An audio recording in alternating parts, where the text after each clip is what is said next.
미국이 한국에 520조 원을 요구했습니다. 96시간 안에 답하라는 최후 통첩이었습니다. 하지만 한국은 무릎 꿇는 대신 러시아로 날아갔습니다. 96시간 뒤 미국 항모 5,800명이 동해에서 눈과 귀를 잃었고 러시아가 선언했습니다. 캐나다 80조 계약, 독일의 배신, 520조를 뜯으려다 1,500조를 잃은 미국. 그 충격적인 전말을 지금 공개합니다. 시작하기 전 구독과 좋아요, 그리고 대한민국 화이팅 댓글로 한국을 응원해주세요. 제 이름은 네이선 콜드웰. 며칠 전까지만 해도 백악관 국가안보회의, 이른바 NSC의 아시아 담당 선임 보좌관이라는 직함을 달고 대통령의 바로 옆자리에 앉아 있던 사람입니다. 지금 저는 워싱턴 러셀 상원 빌딩 지하 3층 의회 특별조사위원회 청문 대기실의 딱딱한 나무 벤치 위에 앉아 있습니다. 벤치 옆 접이식 테이블 위에는 두꺼운 투명 증거 봉투가 놓여 있었습니다. 그 안에 들어있는 것은 제가 직접 쓴 400페이지짜리 기밀 문서. 표지에 찍힌 붉은 글자가 증거 봉투의 비닐을 뚫고 저를 조롱하듯 빛나고 있었습니다. 한반도 통제 매뉴얼, 기밀 등급 최고, 22년간의 경력, 랜드연구소에서 15년, NSC에서 7년. 대한민국이라는 나라를 가장 잘 아는 미국인이라고 자부했던 제 인생의 모든 확신과 자존심이 저 400페이지 안에 담겨 있었습니다. 그리고 바로 저 문서가 오늘 제 목을 조르게 될 겁니다. 청문 대기실의 공기는 습하고 무거웠습니다. 천장의 형광등 하나가 간헐적으로 깜빡이며 신경을 긁어댔고 어딘가에서 흘러나오는 환기 장치의 저주파 소음이 두개골 안쪽을 끊임없이 두드렸습니다. 변호사가 건네준 종이컵 속 커피는 이미 차갑게 식어 기름막이 떠 있었고 저는 그것을 한 모금도 마시지 못한 채 벽에 걸린 시계만 바라보고 있었습니다. 모든 비극은 정확히 6일 전에 시작되었습니다. 아니, 솔직히 말하자면 그보다 훨씬 전 제가 대한민국을 완벽하게 통제할 수 있다고 맹신하기 시작한 바로 그 순간부터 파멸의 씨앗은 싹을 틔우고 있었습니다. 6일 전 이른 아침, 워싱턴은 뼈를 애는 듯한 한파에 잠겨 있었습니다. 백악관 웨스트윙 지하에 위치한 NSC 상황실의 이중 방음문을 열고 들어서는 순간 묵직한 가죽 의자들과 월넛 패널로 둘러싸인 그 공간에서 풍기는 특유의 냄새가 코끝을 찔렀습니다. 오래된 나무와 보안 장비의 열기, 그리고 밤새 브리핑을 준비한 참모들의 채취가 뒤섞인 권력의 냄새. 저는 그 냄새를 사랑했습니다. 테이블 상석에는 대통령이 앉아 있었고 양쪽으로 국방장관, 국가정보국장, 합참의장이 도열해 있었습니다. 저는 대통령의 바로 오른쪽 선임보좌관 전용석에 앉았습니다. 제 앞에는 72시간 동안 잠을 줄여가며 완성한 극비 작전 계획서가 놓여 있었죠. 대통령님, 오늘 보고드릴 작전명은 퍼시픽 체인입니다. 대한민국을 동시다발적으로 압박하여 96시간 이내의 방위비, 분담금 협상에서 완전한 항복을 이끌어내는 계획입니다. 저는 리모컨을 눌러 벽면의 대형 스크린에 첫 슬라이드를 띄웠습니다. 스크린 가득 채워진 한반도 지도 위로 3개의 붉은 화살표가 동시에 한국을 향해 꽂혀 들어가는 애니메이션이 재생되었습니다. 첫 번째 칼입니다. 방위비 분담금을 현행 대비 8배인 520조 원으로 요구합니다. 이것은 대한민국 1년 국방 예산의 9배에 해당하는 금액입니다. 사실상 수용 불가능한 숫자를 던져 한국 정부를 극도의 정치적 공경에 몰아넣는 것이 핵심입니다. 합참의장이 고개를 끄덕였습니다. 저는 두 번째 슬라이드로 넘겼습니다. 반도체 공정 장비의 흐름도가 화면에 펼쳐졌습니다. 두 번째 칼, 반도체 핵심 장비 수출 통제입니다. ASML의 EUV 노광 장비, 랩리서치의 식각 장비, 어플라이드 머티어리얼즈의 증착 장비. 이 세 가지가 없으면 삼성과 SK의 첨단 반도체 라인은 6개월 안에 멈춥니다. 동맹국이 아닌 경쟁국 수준의 수출 제한을 적용합니다. 저는 손가락으로 스크린의 세 번째 화살표를 가리켰습니다. 마지막 칼입니다. 정보 위성 공유 차단. 현재 한국군의 실시간 제공 중인 군사 위성 영상, 조기 경보 데이터, 신호 정보를 전면 중단합니다. 한국은 북한의 미사일 발사 징후를 스스로의 눈으로 확인할 수 없게 됩니다. 저는 대통령을 똑바로 바라보며 최종 결론을 내렸습니다. 이 세 개의 칼이 동시에 목에 들어오면 한국은 경제와 안보 양쪽에서 동시에 질식합니다.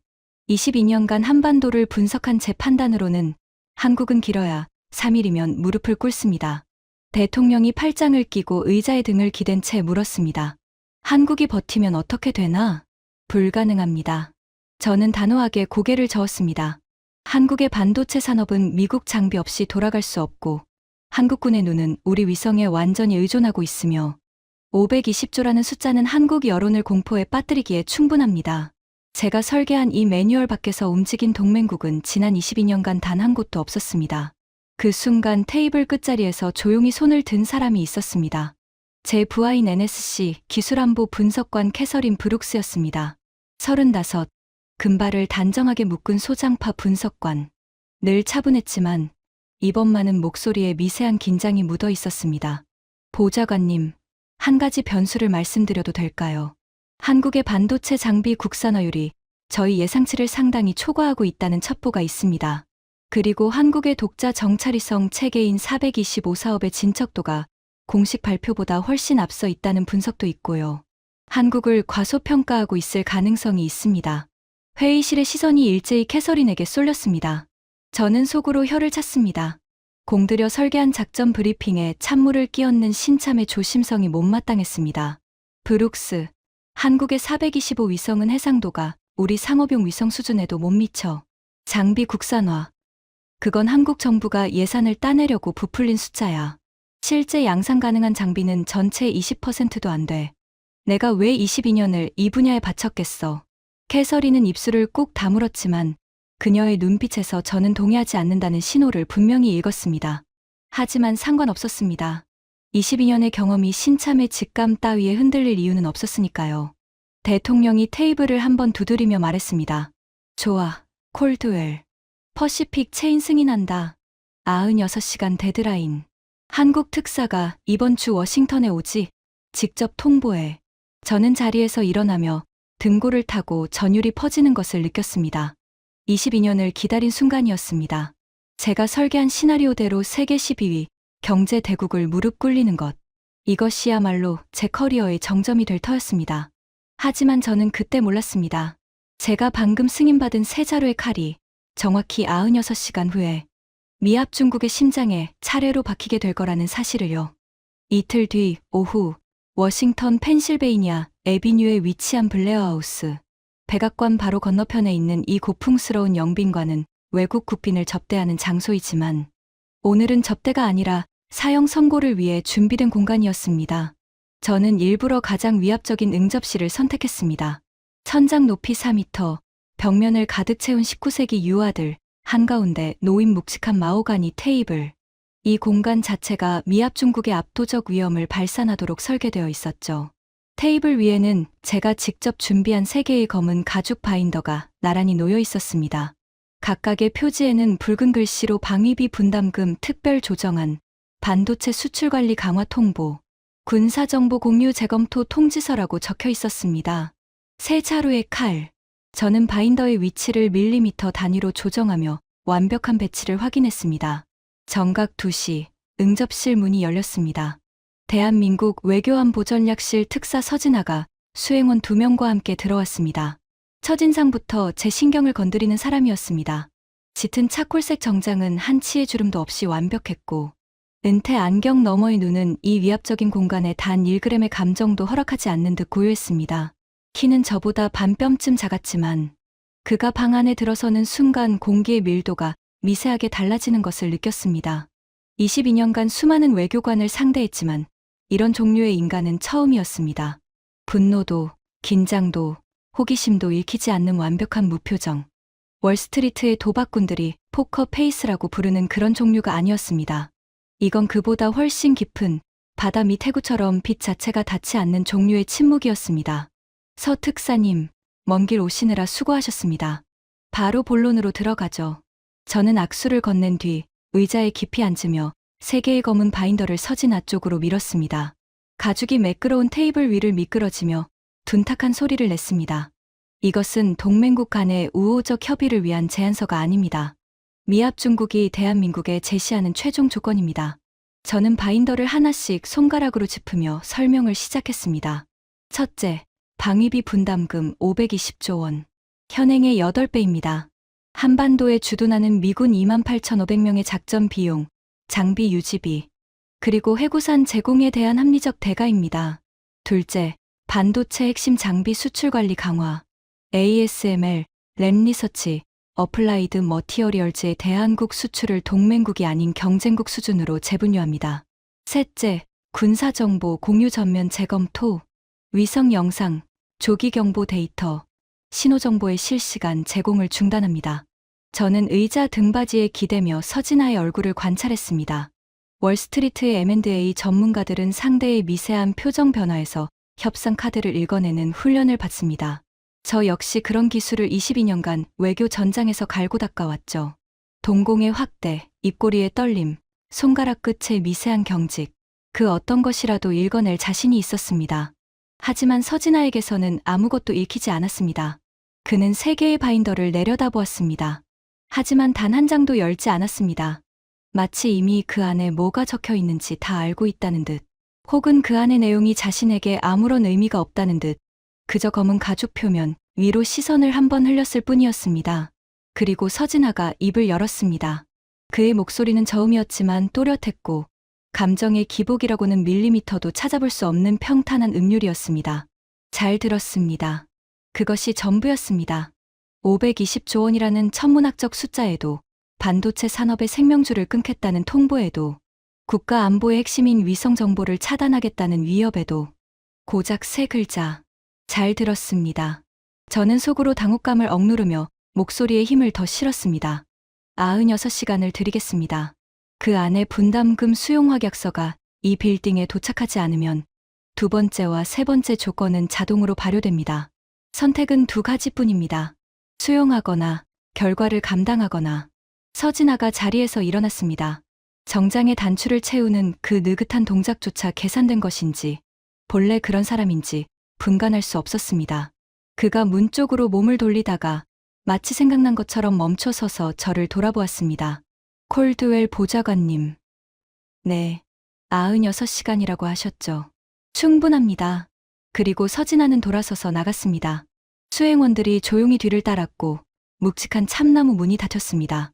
응접실에는 서진아가 지나간 자리에 희미하게 남은 차가운 향수, 냄새와 펼쳐지지 않은 세 개의 검은 바인더, 그리고 저만 남았습니다.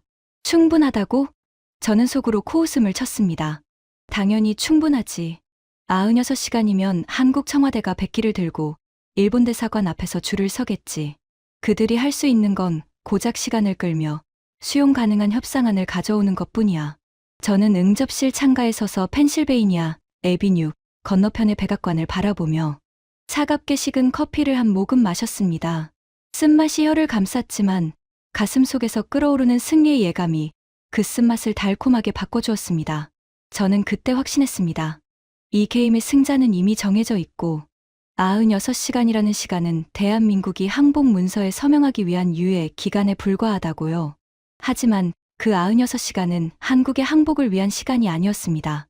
그것은 한국이 미합 중국의 세 자루, 칼을 한 자루도 남김없이 되돌려 꽂기 위해 필요한 최소한의 준비 시간이었습니다. 그리고 그 48시간이 지나도록 서진아는 이 지구상 그 어디에서도 발견되지 않았습니다. 서진아가 블레어하우스를 나선 뒤 저는 여유롭게 다음 수순을 준비했습니다. 경험상 한국 측은 24시간 이내에 비공식 채널로 접촉해 올 터였습니다. 분담금을 깎아달라, 반도체 통제만은 빼달라, 최소한 위성 정보는 유지해달라. 어떤 형태로든 구걸에 손을 내밀 거라 확신했죠. 하지만 24시간이 지나도 아무 연락이 없었습니다. 한국 외교부의 공식 채널도, 주미 한국 대사관의 비공식 라인도, 정보기관 간의 백채널도 완벽하게 침묵했습니다. 저는 불쾌했지만 동요하지는 않았습니다. 허세겠거니 생각했습니다. 48시간째가 되었을 때 저는 캐서린 브룩스를 불러 서진아의 동선 추적을 지시했습니다. 서진아가 지금 어디 있지? 서울로 돌아갔나? 캐서린이 노트북을 펼치며 대답했습니다. 그게 문제입니다. 인천공항 입국 기록이 없습니다. 서진아 특사는 블레어하우스를 나선 뒤 주미 한국대사관에도 복귀하지 않았습니다. 덜레스 공항의 상업 항공편 탑승 기록 없음, 앤드루스 공군기지 출발 기록 없음, 전 세계 주요 공항 48시간.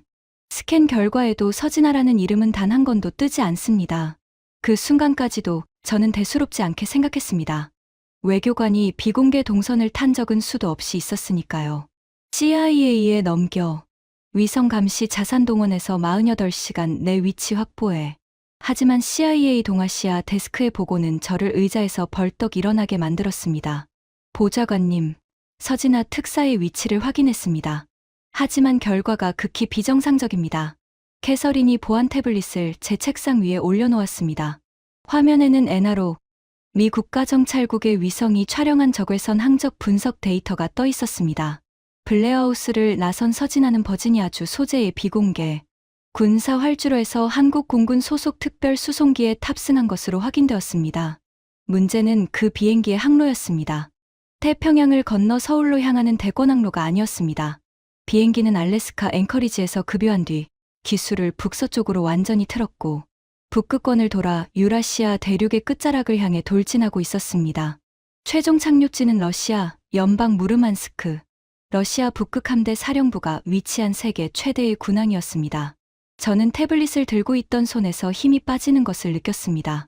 서울이 아니라 무르만스크, 미합 중국에게 96시간 통첩을 받은 직후에 적국, 러시아의 핵심 군사 기지로 날아갔단 말이야. 보좌관님, 무르만스크는 러시아 전략 핵잠수함 기지입니다. 북극 함대의 심장이자 러시아 핵전력의 최종 보루예요. 한국의 외교 특사가 갈 수 있는 곳이 아닙니다. 초청 없이는 러시아 군용기조차 접근할 수 없는 곳이에요. 캐서린의 말이 맞았습니다. 무르만스크 군항은 러시아가 외국 외교관에게 절대로 열지 않는 성역이었습니다. 그곳에 한국의 특사가 들어갔다는 것은 단순한 외교적 접촉이 아니라 러시아 최고 지도부의 직접 초청이 있었다는 뜻이었습니다. 하지만 저는 끓어오르는 불안을 억눌렀습니다. 겁먹은 나라가 적국의 바지가랑이라도 잡으려고 달려간 것이 분명하다고 스스로를 다독였습니다. 러시아가 미국의 동맹국을 감싸줄 이유는 이 지구상에 존재하지 않으니까요. 허세야, 죽을 놈이 지푸라기라도 잡으려고 달려간 거지. 푸틴이 제정신이라면 한국 따위를 위해 미국과 정면 충돌할 리 없어. 저는 고개를 저으며 캐서린을 내보냈습니다. 하지만 사무실 문이 닫히는 순간 블레어하우스에서 서진아가 보여줬던 그 기묘한 침묵이 떠올랐습니다. 520조 원 앞에서도 바인더를 한 장 넘기지 않던 그 무표정. 충분합니다. 라는 세 글자에 담겨있던 제가 끝내 해독하지 못한 어떤 확신. 등골을 타고 미세한 한기가 스며들었지만 저는 그 감각을 무시하기로 했습니다. 22년의 경험을 믿기로 했습니다. 지금 돌이켜보면 그것이 제 인생 최대의 실수였습니다. 96시간의 카운트다운 중 72시간이 남은 시점, 저는 두 번째 칼을 뽑았습니다. 한국 측에 어떤 응답도 없었기에 예정대로 반도체 수출 통제를 발동하기로 한 겁니다. NSC 상황실에서 상무부 산업안보국과 화상회의를 연결했습니다. 제 지시는 간결했습니다. 오늘부로 대한민국을 반도체 수출관리 A그룹에서 제외합니다. ASML의 EUV 노광장비, 랩리서치의 식각장비, 어플라이드 머티어리얼즈의 증착장비, 이 세 개 품목의 대한국 수출 라이센스를 즉각 정지시키세요. 상무부 차관보가 화면 너머에서 펜을 굴리며 조심스럽게 물었습니다. 보좌관님, 삼성의 텍사스 파운드리 공장과 SK의 오하이오 배터리 공장에도 영향이 갈 수 있습니다. 그들의 미국 내 투자액만 해도 합산 460억 달러에 달하는데요. 영향 없어. 미국 내 공장은 미국 법의 보호를 받으니까 한국 본사의 라인만 멈추면 돼. 핵심 부품 공급을 끊어서 한국 내 공장을 마비시키는 거야. 저는 자신만만하게 대답했습니다. 삼성과 SK가 미국 내에 세운 공장은 미국의 일자리이고 미국의 자산이었습니다. 한국 기업이 그걸 볼모로 삼을 수는 없다고 계산했죠. 한국은 미국 시장이 필요하지만 미국은 한국 없이도 돌아간다. 이것이 22년간 제 분석의 기본 전제였습니다. 수출 통제 명령이 발효된 것은 워싱턴 시각 오전 9시였습니다. 저는 블룸버그 단말기 앞에 앉아 한국 코스피 지수의 폭락을 기다렸습니다. 반도체가 한국 수출의 20%를 차지하고 삼성과 SK의 시가총액이 코스피 전체의 30%에 육박하니까요. 수출 통제 소식이 퍼지는 순간 외국인 투자자들이 한국 주식을 미친 듯이 던질 거라 예상했습니다. 하지만 예상은 12시간 만에 산산조각 났습니다. 워싱턴 시각 오후 9시, 서울 시각 다음날 오전 11시, 삼성 반도체가 긴급 성명을 발표했습니다. 캐서린이 실시간 번역을 읽어주는 목소리가 떨리고 있었습니다. 보좌관님, 삼성 성명 나왔습니다. 읽겠습니다. 미합 중국의 반도체 수출 관리 조치에 대응하여 삼성은 미국 텍사스주 테일러 파운드리 라인의 가동을 즉시 중단합니다. 현재 진행 중인 240억 달러 규모의 추가 투자 역시 전면 재검토에 들어갑니다. 뭐라고? 연이어 SK가 후속탄을 날렸습니다. SK 이노베이션 성명입니다. 오하이오, 조지아, 켄터키 소재 배터리 공장 3곳의 가동을 단계적으로 축소합니다. 220억 달러 규모의 미국 내 투자 계획을 전면 보류합니다. 저는 블룸버그 단말기로 고개를 돌렸습니다. 한국 코스피가 아니라 미국 나스닥이 비명을 지르고 있었습니다. 삼성 텍사스 공장은 미국 빅테크 기업들의 첨단 칩을 위탁 생산하는 핵심 거점이었습니다. 그 공장이 멈춘다는 뉴스가 퍼지자 실리콘밸리 전체가 발칵 뒤집혔습니다. 나스닥 반도체 지수가 장 시작 15분 만에 14% 급락했습니다. 인텔, AMD, 퀄컴, 엔비디아 전부 동반 하락 중입니다. 텍사스 주지사실에서 백악관으로 긴급 항해 전화가 왔고 오하이오 상원의원 사무실에서도 연락이 폭주하고 있습니다. 캐서린의 보고가 쏟아지는 동안 저는 단말기 화면 앞에서 굳어버렸습니다. 한국의 공장을 멈추려고 칼을 뽑았는데 멈춘 건 미국의 공장이었습니다. 삼성의 성명은 위협이 아니라 실행이었습니다. 통보한 지 4시간 만에 텍사스 공장의 클린룸 조명이 실제로 꺼지기 시작했다는 현지 보도가 나왔습니다. 하지만 진짜 충격은 그 다음이었습니다. 캐서린이 국가정보국에서 넘어온 긴급정보 보고서를 들고 뛰어왔습니다. 그녀의 얼굴에서 혈색이 완전히 빠져 있었습니다. 보좌관님, 이걸 보셔야 합니다. 한국의 반도체 장비 국산화율에 대한 기존 평가가 완전히 틀렸습니다. 뭐가 틀렸다는 거야? 저희가 파악한 국산화율은 20% 미만이었습니다. 하지만 한국이 극비리에 추진해온 K반도체 장비 프로젝트의 실제 진척도는 61%입니다. EUV는 아직이지만 시각, 증착, 세정, 검사, 장비의 국산 대체가 이미 양산 테스트 단계에 들어가 있었습니다. 61%, 우리 정보가 20%라고 했잖아. 어떻게 3배나 차이가 나? 한국이 의도적으로 낮은 수치를 흘렸습니다. 미국을 안심시키기 위해 국산화율을 축소 보고하는 한편 실제로는 별도의 비공개 예산으로 장비 개발을 가속화하고 있었습니다. 보좌관님이 520조 통보를 하기 훨씬 전부터 이 준비는 진행되고 있었습니다. 머릿속이 하얘졌습니다. 한국은 미국의 반도체 통제를 이미 예상하고 있었고 우리가 칼을 뽑기 전에 방패를 만들어 놓고 있었던 겁니다. 저는 22년 동안 한국을 분석했다고 자부했지만 한국은 22년 동안 제 분석 모델 바깥에서 조용히 탈출구를 파고 있었습니다. 나스닥은 그날 하루 종일 피를 흘렸습니다. 미국 반도체 관련주 시가총액이 하루 만에 5,800억 달러, 한국 돈으로 약 780조 원이 증발했습니다.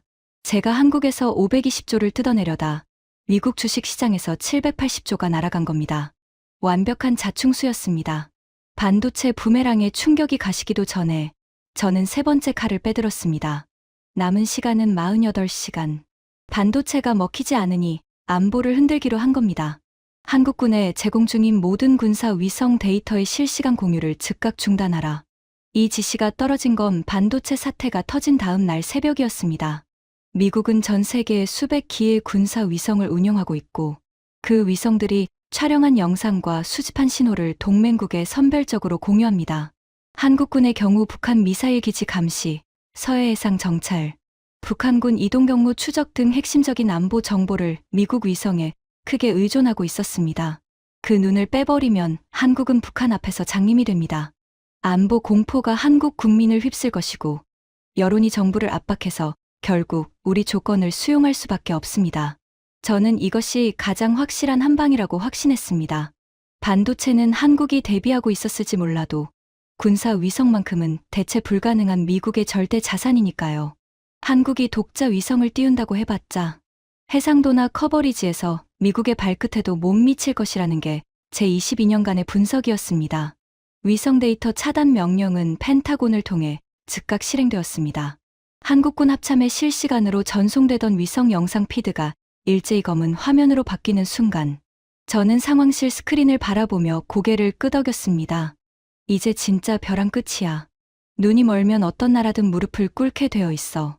하지만 채 3시간도 지나지 않아 국가정보국장실에서 긴급 연락이 왔습니다. 전화를 받은 캐서린의 표정이 순식간에 일그러졌습니다. 보좌관님, 국가정보국에서 코드 블랙 보고가 올라왔습니다. 코드 블랙. 미국 정보 커뮤니티에서 가장 심각한 정보 실패를 의미하는 등급이었습니다. 저는 심장이 한 박자 멈추는 것을 느꼈습니다. 무슨 일이야? 우리가 한국의 위성 데이터를 차단했습니다. 하지만 한국군에 아무런 영향이 없습니다. 한국 합참의 작전 템포가 전혀 바뀌지 않았습니다. 북한 감시 활동도, 서해 정찰도, 동해 대잠 작전도 정상 가동 중입니다. 불가능해. 우리 위성 없이 어떻게 그게 가능하지? 캐서린이 태블릿을 꺼내 화면을 넘겼습니다. 거기에는 NSA가 한반도 상공에서 포착한 전파 신호 분석 데이터가 펼쳐져 있었습니다. 한반도와 동북아시아 상공을 촘촘하게 뒤덮고 있는 미식별 위성 신호의 그물망이 선명하게 빛나고 있었습니다. 한국의 독자 정찰위성 체계입니다. 425 사업이라고 불리는 프로젝트인데 공식 발표에 따르면 아직 초기 시험 운용 단계라고 되어 있었습니다. 하지만 실제로는 이미 5기의 정찰위성이 궤도에 올라가 있고 해상도는 공식 발표치의 3배인 30cm급입니다. 30cm? 저는 의자 등받이를 움켜쥐었습니다. 그건 차량 번호판까지 읽을 수 있는 해상도입니다. 우리가 동맹국에 공유하던 군사 영상의 해상도와 맞먹는, 아니 특정 대역에서는 능가하는 수준이었습니다. 그런데 보좌관님, 더 심각한 문제가 있습니다. 캐서린의 목소리가 한 톤 더 낮아졌습니다. 국가정보국이 최근 6개월간의 정보 수집 기록을 역추적했습니다. 그런데 우리 정보기관이 작성한 동해서의 해상 정찰 보고서의 원천, 데이터 중 상당 부분이 미국 자체 위성이 아니라 한국 425 위성이 수집한 영상이었습니다. 저는 캐서린의 말을 이해하는데 몇 초가 걸렸습니다. 이해한 순간 등골을 타고 얼음물이 쏟아지는 것 같았습니다. 잠깐. 그러니까 우리가 한국 위성 데이터를 쓰고 있었다는 거야?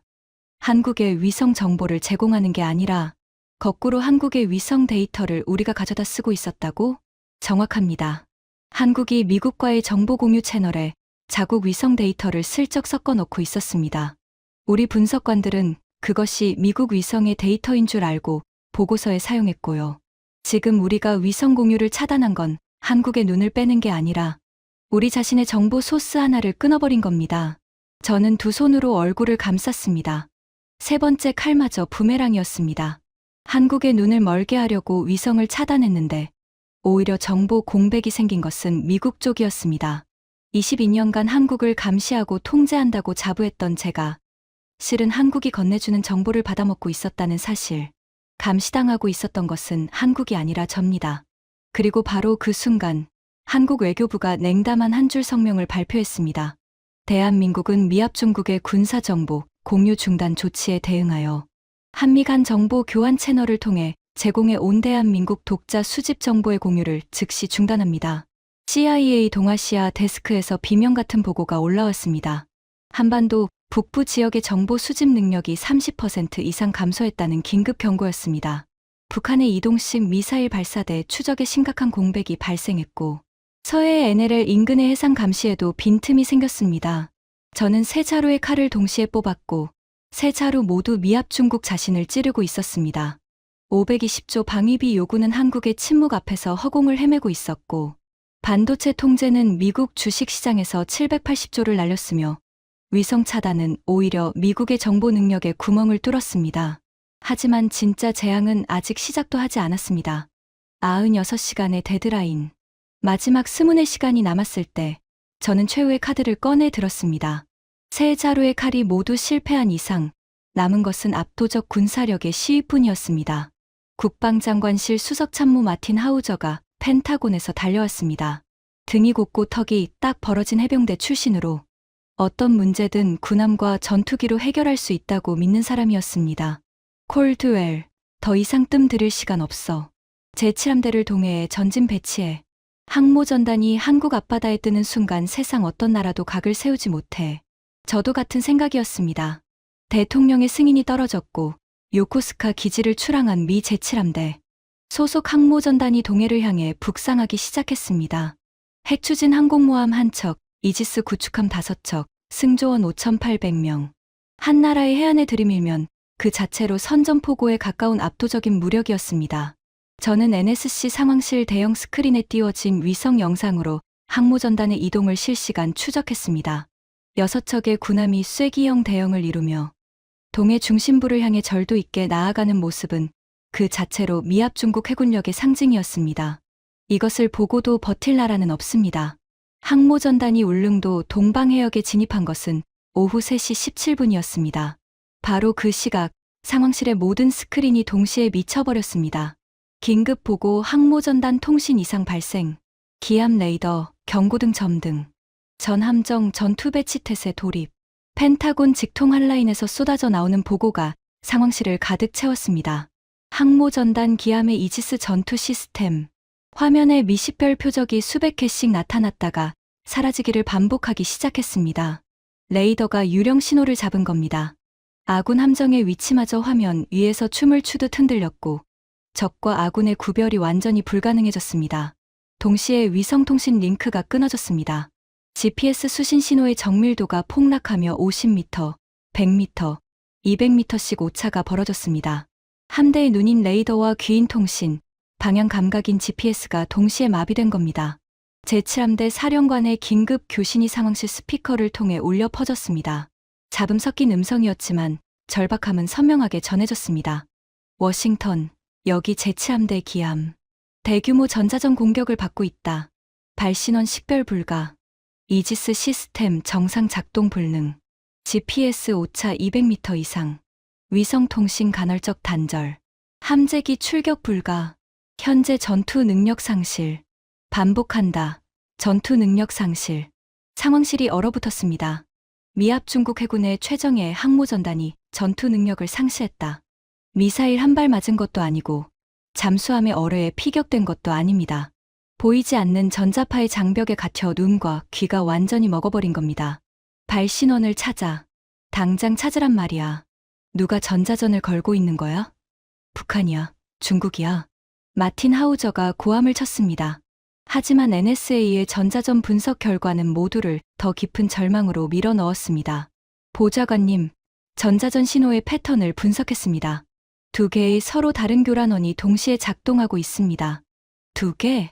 하나는 동해 북동쪽 수역에서 발신되고 있습니다. 신호 특성상 러시아 태평양 함대 소속 전자전함으로 추정됩니다. 레이더 교란과 GPS 제밍을 담당하고 있고요. 캐서린이 2번째 교란원의 데이터를 스크린에 띄웠습니다. 저는 그 데이터를 확인한 순간 의자에서 주저앉을 뻔했습니다. 나머지 하나는 동해 수중에서 발신되고 있습니다. 위성통신 링크를 차단하는 정밀 전자전 신호인데 이 주파수 패턴은 대한민국 해군의 KSS-3 잠수함에 탑재된 전자전 체계의 것입니다.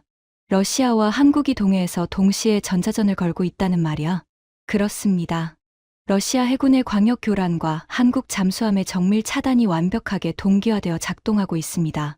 두 나라가 사전에 작전을 조율하지 않으면 절대 불가능한 수준의 합동 전자전입니다. 저는 비로소 깨달았습니다.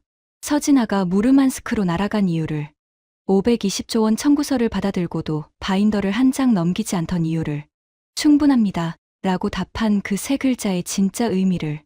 서진아는 도망친 것이 아니었습니다. 그는 러시아 북극 함대 사령부로 직행해 한러 합동 작전의 마지막 퍼즐을 맞추어 간 것이었습니다.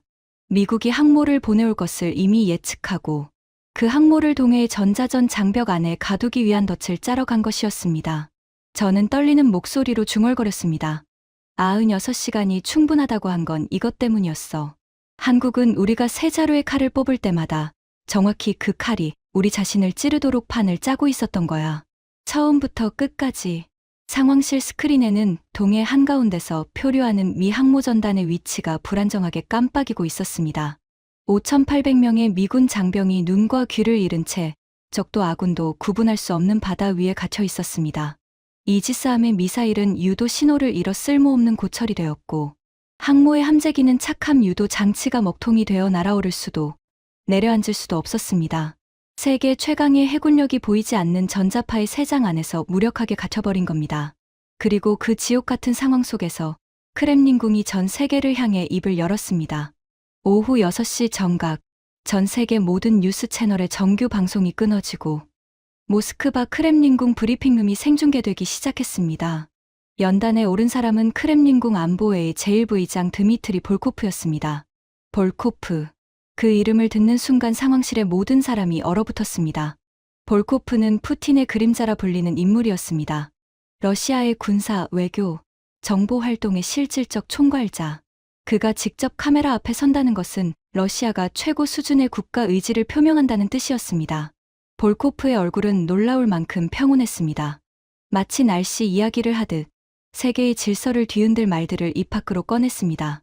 전 세계 시민 여러분, 현재 동해에서 미합 중국 제7함대 소속 항모전단이 심각한 항법 장애를 겪고 있는 것으로 파악됩니다. 러시아 연방은 이 상황에 깊은 우려를 표합니다. 그는 연단 위에 물잔을 한 모금 마신 뒤 이어갔습니다. 러시아 연방은 인도주의적 견지에서 동해의 항행 안전 회복에 협력할 용의가 있음을 밝힙니다. 단, 동해 해역의 전자전 상황 통제 및 미 함정의 안전한 철수 관리는 오직 우리의 유일하고도 영원한 전략적 파트너인 대한민국에 독점 위임합니다. 상황실이 묘지처럼 고요해졌습니다. 숨소리조차 들리지 않았습니다. 볼코프의 다음 말이 고요를 갈랐습니다. 미합 중국이 자국 장병 5,800명의 안전한 귀환을 원하신다면 워싱턴이 아닌 서울에 전화하시기를 권합니다. 저는 의자에 앉은 채 몸이 굳어버렸습니다. 북극 함대의 주인인 러시아가 자국의 전략적 이익이 걸린 동해의 통제권을 아시아의 반도 국가에게 통째로 넘겨버린 겁니다. 이것은 한국에 대한 호의가 아니었습니다. 미국에 대한 완벽하고 치밀하게 계산된 모욕이었습니다. 520조 원을 뜯어내겠다며 칼을 들이밀었던 바로 그 나라에게 5,800명의 목숨을 구걸해야 하는 상황. 세계가 실시간으로 지켜보는 앞에서 미합 중국의 최강 전력이 한국의 기술에 의해 무력화되었다는 사실이 만천하에 공개된 겁니다. 마틴 하우저가 주먹으로 테이블을 내리쳤습니다. 당장 태평양 사령부의 전력을 동원해서 전자전을 뚫어. 우리가 한국 따위에 머리를 숙일 수는 없어. 캐서린이 차갑게 대답했습니다. 불가능합니다. 전자전 장벽을 강제로 돌파하면 이지스 시스템의 피하 식별이 완전히 마비된 상태에서 아군끼리 교전할 위험이 있습니다. 그리고 러시아 함대가 근처에 있는 이상 어떤 군사행동도 확전으로 이어질 수 있고요. 하우저의 얼굴이 벌겋게 달아올랐지만 그도 캐서린의 말이 옳다는 것을 알고 있었습니다. 전자전 속에서 눈먼 이지스함이 아군 함정을 적으로 오인해 미사일을 발사하는 순간 그것은 미국 해군 역사상 최악의 참사가 될 터였습니다. 저는 상황실에 거대한 스크린을 올려다보았습니다. 동해 위성 영상 위에 6개의 붉은 점이 불안정하게 흔들리고 있었습니다. 5,800명의 미군 장병이 갇혀있는 전자전의 3장. 그 3장의 열쇠는 한국이 쥐고 있었고 러시아가 세계 앞에서 공식적으로 그 열쇠를 한국에게 건네주었습니다. 대통령이 상황실에 들어왔습니다. 평소의 여유로운 걸음이 아니었습니다. 넥타이가 풀어져 있었고 얼굴에는 하룻밤 사이에 10년은 늙은 듯한 피로가 깊게 패여 있었습니다. 대통령이 저를 똑바로 바라보며 물었습니다. 콜드웰, 지금 우리한테 남은 선택지가 뭔가? 저는 대답하지 못했습니다. 22년간 400페이지의 매뉴얼에 빼곡히 적어놓은 수백 개의 시나리오 중 단 하나도 이 상황에 맞는 것이 없었습니다. 제 매뉴얼은 한국이 미국에 저항하는 시나리오 자체를 상정하지 않았으니까요. 서울에 전화해야 합니다. 저도 모르게 입에서 나온 말이었습니다. 말하는 순간 제 자존심의 뼈가 우두둑 부러지는 소리가 들렸습니다. 하지만 5,800명의 목숨 앞에서 자존심은 사치였습니다. 대통령이 고개를 끄덕였습니다. 그리고 미합 중국의 최고 권력자가 자국이 협박했던 나라에 직통 전화를 거는 그 치욕적인 수화기를 들어 올렸습니다. 대통령이 서울에 전화를 건 것은 오후 7시 14분이었습니다. 미합 중국의 최고 권력자가 동맹국에 전화를 거는 것은 일상적인 일이지만 이번은 달랐습니다. 명령이 아니라 요청이었고 통보가 아니라 간청이었습니다. 60년 한미 동맹 역사상 미국이 한국에 도움을 구한 것은 이것이 최초였습니다. 통화는 8분간 이어졌습니다. 상황실의 누구도 대통령의 표정을 감히 올려다보지 못했습니다. 통화가 끝나고 대통령이 수화기를 내려놓았을 때 그의 입술은 얇은 실선처럼 꽉 다물려 있었습니다. 한국이 항모전단 구출에 동의했다. 단, 전자전 해제와 안전항로 유도는 한국 해군이 전적으로 통제한다. 우리는 따를 뿐이다. 마틴 하우저가 이를 악물었지만 아무 말도 하지 못했습니다. 5,800명의 목숨 앞에서 자존심을 내세울 사람은 이 방에 없었습니다. 30분 뒤 동해 수심 150m 아래에서 유령이 모습을 드러냈습니다. 대한민국 해군 소속 KSS-3 잠수함 안창호함. 배수량 3,800톤, 공기부료 추진 체계를 탑재한 세계 최대급 재래식 잠수함이었습니다. 이 잠수함은 수주 전부터 동해 깊은 곳에서 단 한 번도 수면 위로 올라오지 않은 채 숨죽이고 대기하고 있었습니다. 미국의 소남항도, 러시아의 대잠 경계망도 이 잠수함의 존재를 감지하지 못했습니다.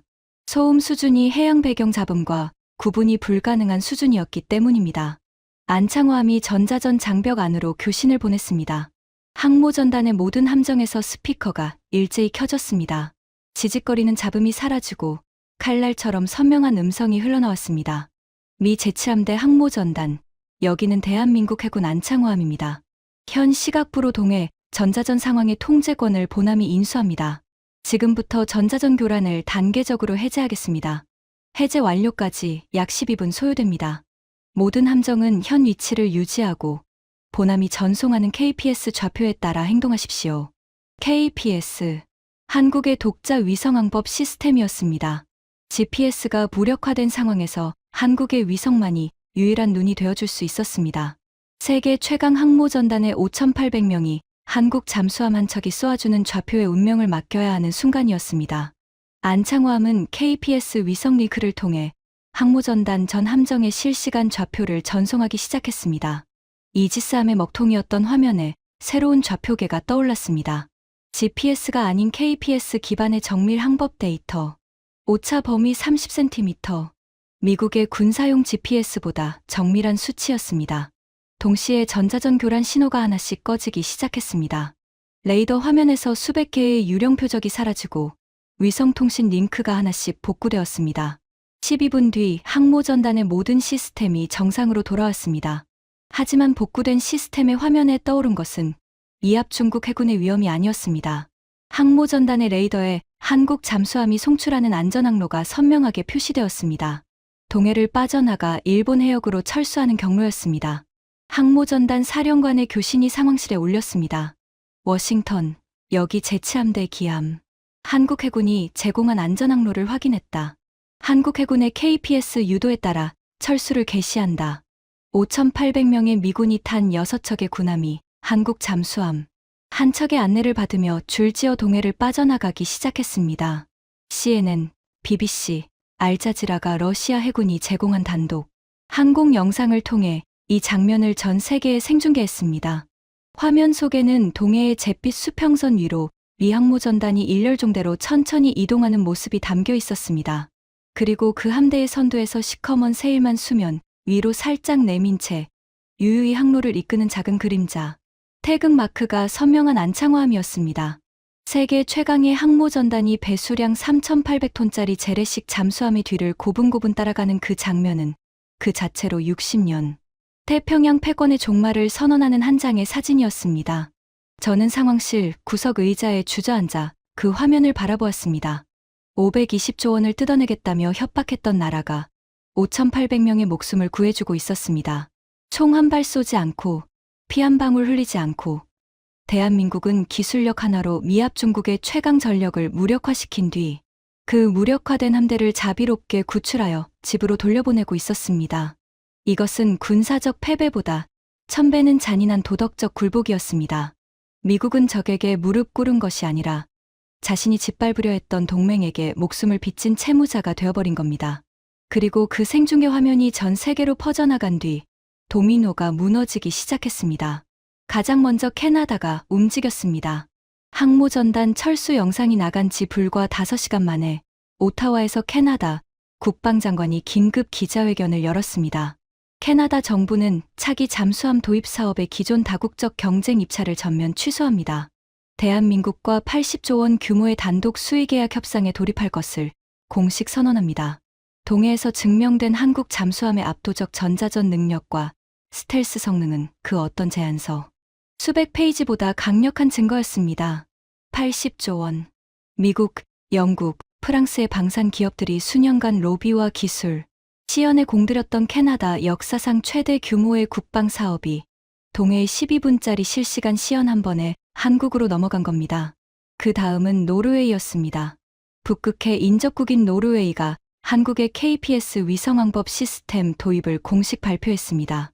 미국의 GPS에 의존하던 북해 항로 관제를 KPS 기반으로 전환하겠다는 선언이었습니다. 폴란드도 뒤를 이었습니다. 한국산 K2 전차와 K9 자주포를 이미 대량 도입한 폴란드가 군사, 통신 체계 전체를 KPS 기반으로 재편하겠다고 발표했습니다.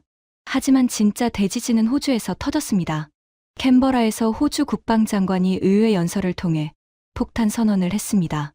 호주 정부는 AUKUS 안보 동맹의 잠수함 도입 계획을 전면 재검토합니다. 미국과 영국의 핵추진 잠수함만이 유일한 선택지가 아니라는 점이 동해에서 명백히 증명되었습니다. AUKUS, 미국, 영국, 호주의 3국 안보 동맹이자 미국이 태평양 패권을 유지하기 위한 핵심 축이었습니다. 그 축이 흔들렸습니다. 호주가 미국의 핵잠수함 대신 한국의 재래식 잠수함을 선택할 수 있다는 가능성을 공개적으로 언급한 것 자체가 미국 주도의 태평양 안보 질서의 사형 선고를 내린 것과 다름없었습니다. 뉴욕 증권거래소가 개장하자 시장은 지옥으로 변했습니다. 미국 방산 대장주들이 하루 만에 25% 이상 폭락했습니다. 전날 반도체 사태로 780조 원이 증발한 데 이어 방산주까지 무너지면서 이틀간 미국 주식시장에서 사라진 시가총액은 1,500조 원을 넘어섰습니다. 제가 한국에서 520조 원을 뜯어내려다 미국에서 1,500조 원이 증발한 겁니다. 다시 현재입니다. 러셀 상원 빌딩 지하 3층. 청문 대기실의 시계는 오후 1시 45분을 가리키고 있었습니다. 15분 뒤면 저는 저 문을 열고 의회 특별조사위원회의 증인석에 앉아야 합니다. 증거 봉투 안에 한반도 통제 매뉴얼이 형광등, 불빛 아래서 둔탁하게 빛나고 있었습니다. 400페이지. 22년의 세월. 대한민국을 완벽하게 통제할 수 있다고 자부했던 제 오만의 모든 흔적이 저 안에 담겨 있었습니다. 그리고 바로 저 문서가 오늘 청문회에서 저를 집어삼킬 겁니다. 전날 밤 백악관에서 마지막 통보를 받았습니다. 비서실장의 목소리는 얼음보다 차가웠습니다. 콜드웰, 대통령께서 오퍼레이션 퍼시픽 체인의 모든 책임을 자네의 독단적 오판으로 결론 지으셨네. 내일 청문회에서 자네의 해임과 함께 공식 발표될 거야. 실장님, 퍼시픽 체인은 NSC 회의에서 대통령이 직접 승인하셨습니다. 녹취도 있고 참석자 서명도 있지 않습니까? 콜드웰, 자네가 증명할 수 있는 건 오직 자네의 파멸뿐이야. 조용히 나가. 그게 자네에게 남은 최선이야. 전화가 끊어졌습니다. 22년간 워싱턴의 권력 중심부에서 살아남은 저였지만 꼬리 자르기의 칼날 앞에서는 한낱 소모품에 불과했습니다. 대기실 문이 열리고 캐서린 브룩스가 들어왔습니다. 그녀는 아직 NSC에 자리를 유지하고 있었습니다. 제가 무시했던 그녀의 경고가 결국 옳았기 때문이죠. 캐서린은 제 맞은편에 앉더니 한동안 말이 없었습니다. 보좌관님. 전직 보좌관이지. 네, 전직 보좌관님. 제가 경고했잖아요. 한국을 과소평가하고 있다고. 저는 쓴웃음을 지었습니다. 과소평가? 아니야, 브룩스. 과소평가한 게 아니야.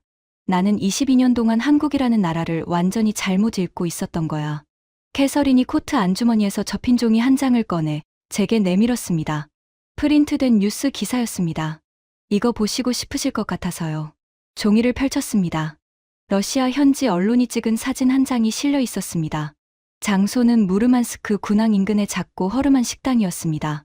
나무 테이블 위에 생선 수프 2그릇과 검은 빵, 그리고 보드카 한 병과 초록색 소주 한 병이 놓여 있었습니다.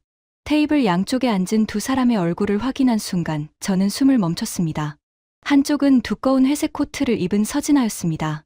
블레어하우스에서 520조짜리 바인더를 한 장도 넘기지 않고 나갔던 그 서늘한 눈의 사내. 맞은편에는 검은 스웨터 차림의 드미트리 볼코프가 앉아 있었습니다. 전 세계의 워싱턴이 아닌 서울에 전화하라고 선언했던 크렘린의 그림자. 두 사람은 웃고 있었습니다. 세계의 패권을 뒤흔든 거물들이 화려한 만찬장이 아닌 항구 뒷골목의 허름한 식당에서 생선 수프를 먹으며 소박하게 웃고 있었습니다. 서진아가 소주잔에 보드카와 소주를 반반씩 따라 볼코프에게 건네는 모습이 사진에 선명하게 잡혀 있었습니다. 볼코프가 투박한 손으로 그 잔을 받으며 짓는 미소에는 전쟁의 긴장이 아니라 오랜 전후의 편안함이 묻어 있었습니다. 기사 본문에는 이 사진의 촬영 시점이 적혀 있었습니다. 미 항모 전단이 한국 잠수함의 호위를 받으며 동해를 빠져나간 바로 그 시각이었습니다. 미합 중국의 60년 태평양 패권이 무너지는 그 역사적인 순간. 그 파멸의 설계자 두 사람은 항구 식당에서 조용히 수프를 떠먹고 있었던 겁니다. 저는 사진을 한참 바라보다가 접어서 양복 안주머니에 넣었습니다. 브룩스, 나는 22년 동안 뭘 분석한 거지? 캐서린은 대답하지 않았습니다. 대답할 필요가 없었으니까요. 저는 400페이지의 한반도 통제 매뉴얼을 썼습니다. 한국의 무역 구조, 에너지 의존도, 군사 동맹의 약점, 정치 역학을 빠짐없이 분석했습니다. 숫자로 환산할 수 있는 모든 것을 분석했습니다. 하지만 저는 숫자로 환산할 수 없는 것, 그것을 분석하지 못했습니다. 전쟁의 폐허에서 맨손으로 나라를 일으켜 세운 사람들의 자존심, 세계가 무시해도 묵묵히 기술을 갈고 닦으며 준비하는 집요함, 등 뒤에서 칼이 날아와도 단 한 번도 무릎 꿇지 않겠다는 그 지독한 오기. 제 매뉴얼의 400페이지 어디에도 그것은 적혀 있지 않았습니다. 520조 원을 들이밀면 꿇을 거라 생각했습니다. 반도체를 끊으면 비명을 지를 거라 생각했습니다. 위성을 차단하면 장님이 될 거라 생각했습니다. 항모를 보내면 벌벌 떨 거라 생각했습니다. 하지만 한국은 꿇지 않았습니다. 비명을 지르지 않았습니다. 장님이 되지 않았습니다. 떨지 않았습니다.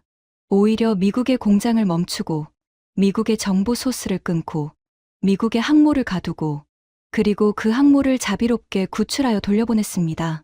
총 한 발, 미사일 한 기, 피 한 방울 없이 오직 기술과 전략과 제가 끝내 측정하지 못했던 그 거대한 자존심으로 대기실의 시계가 오후 2시를 가리켰습니다. 문 너머에서 안내 직원의 목소리가 들렸습니다. 콜드웰 씨, 입장하셔야 합니다. 저는 자리에서 일어났습니다. 증거 봉투 안에 매뉴얼을 한번 내려다보았습니다. 400페이지의 오만, 22년의 착각, 그것을 들고 증인석으로 걸어가야 했습니다. 캐서린이 대기실 문 앞에서 저를 바라보고 있었습니다. 그녀의 눈에는 원망도 동정도 없이 다만 이 모든 것을 처음부터 알고 있었다는 듯한 조용한 체념만이 담겨 있었습니다. 저는 문손잡이를 잡고 한번 멈추었습니다. 양복 안주머니에 넣은 사진이 가슴에 닿는 것이 느껴졌습니다. 무르만스크 항구의 허름한 식당, 생선 수프와 소주와 보드카, 그리고 세상을 뒤집어 놓고도 조용히 미소 짓는 두 사람. 진정한 강자는 이빨을 드러내지 않는다. 저는 그것을 22년 동안 몰랐습니다. 그리고 그 대가로 모든 것을 잃었습니다. 문을 열고 걸어 나가는 제 등 뒤로 대기실 형광등이 한번 깜빡였습니다. 마치 22년간의 오만의 마침표를 찍듯 짧고 차가운 빛의 전멸이었습니다. 여러분, 네이선 콜드웰의 고백 어떠셨습니까? 520조 원의 갑질, 96시간의 카운트다운, 780조 원의 부메랑, 5,800명의 구출. 이 거대한 숫자들의 뒤에는 세상이 무시할 때 밤을 새우며 위성을 만든 연구원들이 있었고 아무도 모르는 심해에서 숨죽이며 조국을 지킨 잠수함 장병들이 있었습니다. 독일 국방장관은 이렇게 말했습니다. 미국은 과거를 들이밀었고 한국은 미래를 증명했다. 캐나다와 호주가 미국을 떠나 한국을 선택한 이유, 그것은 단순한 무기의 성능이 아니라 위기의 순간의 적이 아닌 동맹을 구하는 나라의 품격이었습니다. 이 놀라운 역전극이 묻히지 않도록 보이지 않는 곳에서 나라를 지키는 영웅들을 위해 이 영상을 공유해 주십시오. 여러분의 공유 한 번이 강대국의 갑질에 맞서는 가장 강력한 무기가 됩니다. 가슴이 뜨거워졌다면 자부심 3글자만 남겨주세요. 좋아요와 구독은 진실을 밝히는 등불입니다. 저는 다음 시간에 더 위대한 우리의 이야기로 찾아오겠습니다. 지금까지 감동테라였습니다. 감사합니다.